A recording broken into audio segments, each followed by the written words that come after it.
So I'd really like to tell a little bit about Myrtle, since there are a lot of you people who don't have any idea who she was.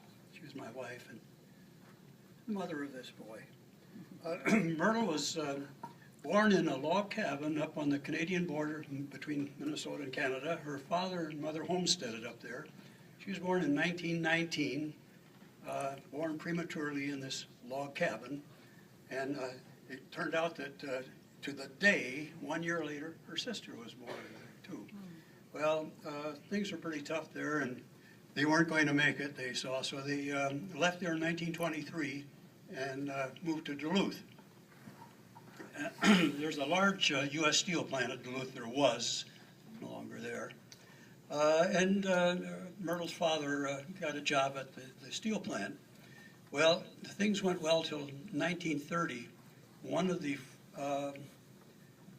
workers who operate the crane at the plant dropped a load of steel which partially covered Myrtle's father and almost killed him, but he survived, but he was never able to work again. And of course, without any unions, U.S. Steel said goodbye to him, and that was it. So her mother had to go to work, and this was in 1930 and 31, 32. She had to travel about 10 miles from the west end of Duluth to the east end where the help was, where work was. She cleaned houses, did cleaning for people for $1 a day. And it cost a nickel each way to go up there and back, each way up, back on the streetcar, so that took 10 cents for her money. So the 4 children who had 3 miles to go to school didn't get to ride the streetcar, and there weren't any school buses there, so they walked to school. Well, the family was very poor. They never owned a house. They never owned a car. Myrtle never had a bicycle. I taught her how to ride a bicycle and how to drive after we were married. But she graduated from Morgan Park High School in Duluth, pretty good-sized high school. She was the youngest member of the class. She was 16 years old. She was also valedictorian of the class. So when she graduated, she knew she wanted to be a nurse, but she had to be 18 years old to take nurse's training. She went to Duluth Junior College, which ended up as being the University of Minnesota at Duluth now. She went a year and then was a bit dishonest about her age, and she was accepted for the nurse's training program at St. Luke's Hospital in Duluth. She graduated from St. Luke's in 1940. There are 34 members of the class. Of course, she was the youngest member of the class. And again, she was cited as the nurse in the class who was most proficient, both in theory and practice. She was a good nurse, and a good mother, and a good wife. Well, anyway, there are 2 institutions in St. Peter, Minnesota. One is a college, Gustavus Adolphus, where I went to school. The other is a mental institution, large, very large and old, well-established mental hospital, which is no longer in existence. But they had training, 3-month training periods for the nurses from all over the state, and some came from as far away as Emporia, Kansas, up there for 3 months of training in psychiatry and neurology. And it was one of these rotations that Myrtle was down in St. Peter that we met. And that was in 1940. She was graduated right after she finished that. But I had a year of college left. I graduated in 1941. That was not a good year. We didn't have to register for the draft until you were 21 then, and I was just 21, 1941.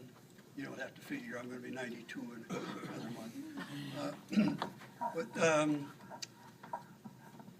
I didn't have to register until I was 21, so I just registered when I got out of college, and the war hadn't started yet.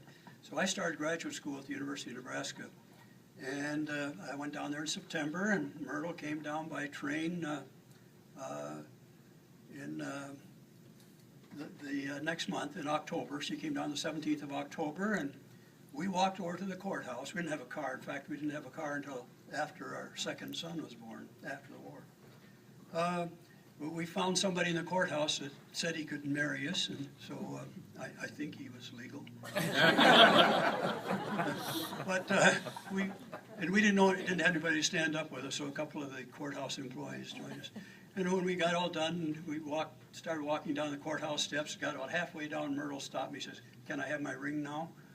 So I gave her a ring. But we had a wonderful, really a truly wonderful honeymoon. We walked over to the state capitol, and we took the elevator way up to the top and down again. That was it. Well, so now you know more about Myrtle, but Myrtle was really dedicated to volunteering. Actually, I don't think she ever worked for pay other than while I was a graduate student, but she did a lot of volunteering. We were, well, I have a couple of plaques that I just scanned to get them. Here's one from the Mental Health Association, and it was for exceeding 2,000 hours of volunteer service. And then she is one from the Red Cross from Europe, thanking her for her year's service, for volunteer service for them. She was on the board at Asbury Towers for at least 10 years and was secretary of the board most of that time. She was a very good nurse and graduated from there and stayed on for a master's degree. That's from We are at the Johnson Nichols Gas Clinic. Come on, Grandpa. Fred. Photo, Fred. Fred. Well, just, tell me when you're prepared. What are we going to, how are we going to, oh. Not much space. We want to, we have to get a picture, the entire picture of the group for our gathering somewhere. Yes, some even not here.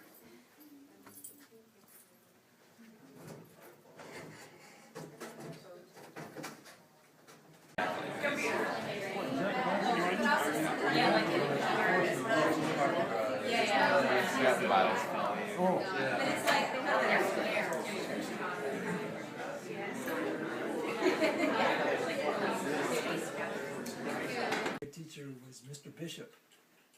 Oh, I remember that name, but I don't remember him at all. He was a wonderful man, but the only thing I remember is that he was runner-up in the tryouts for Ma and Pa Kettle.